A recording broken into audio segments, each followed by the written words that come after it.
There are two ways that I use to scan products to sell on Amazon: the free Amazon Seller app and Squarify 2. Today I'm gonna teach you how you can scan products with the Amazon Seller app. I'm also going to make a video on how to use Squarify 2, so make sure to like and subscribe so you know when that video comes out.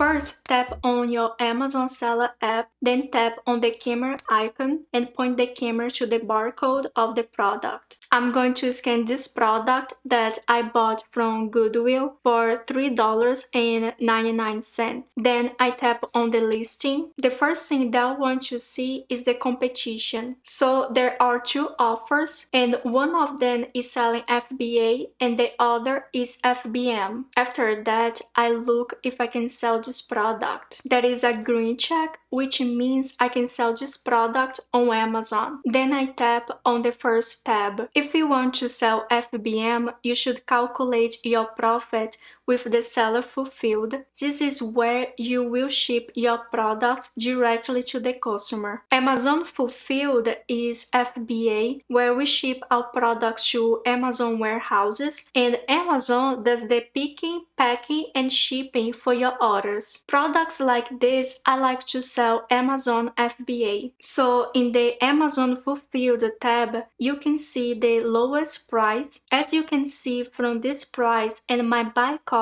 of $3.99, and after FBA selling fees, I will make a good profit. Shipping to Amazon, I estimate between 50 cents to $1 per product. I'm going to put $1 just to be safe. The cost of the product is $3.99, so my profit is going to be $19.37, which is a great deal. The good thing with a product like this is even if this product doesn't sell for a while, I can lower my price, even go as low as $15 and still make a profit. You won't always sell a product for what you intend to, but you can try to make a profit or at least break even to invest in another product. And remember to subscribe for more videos on how to sell on Amazon, and comment below if you're interested in learning how to use Squarify 2.